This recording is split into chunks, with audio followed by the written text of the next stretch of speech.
I have a question around the ripple effect. During the COVID boom, we saw massive increases in premium markets such as blue chip suburbs across our major capital cities.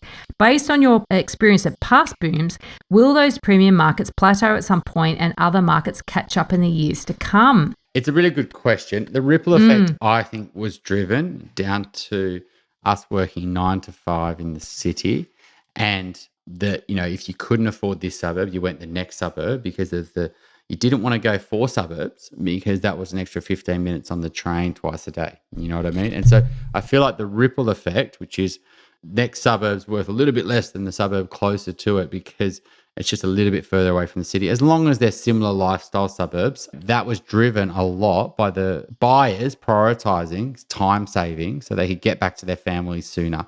And that's why I think COVID changed everything. I think it's the best thing for, you know, giving options and, you know, taking a little bit of pressure out of capital cities. Now, not everyone will go to working from home full time, but, you know, a big portion will have that option. And, you know, I do think that it's not going to be a typical ripple effect. I think it's going to go a bit further north and south, and maybe it'll even be into the country and et cetera. So I do think it's going to shift a little bit. I think the quality assets in each suburb will be the ones that do really well, the best streets and the best properties within those suburbs, rather than just everything in that suburb going up because it's closer to the city. I think it's a real dangerous strategy. So I think coming out of this boom, I think the growth's been different. You've seen 4-bedroom houses perform much better than 3-bedroom houses, for example.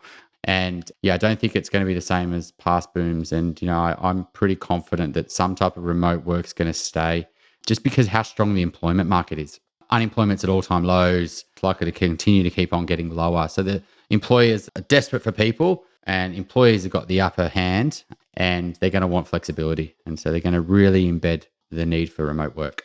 I think one of the things to think about when it comes to premium areas and the growth is that there's no actual finish line. Yeah. It's not like, you know, okay, I'm not talking about Balmain quite often because that's where my office is, but it's also a premium suburb. If you look at Balmain as an example, why would somebody move to Rozelle rather than Balmain, right? So they're moving further away from the ferry, further away from the water and parks and whatever. Now, Rozelle's got its own lifestyle now. People actually specifically want to go to Rozelle versus Balmain in some cases.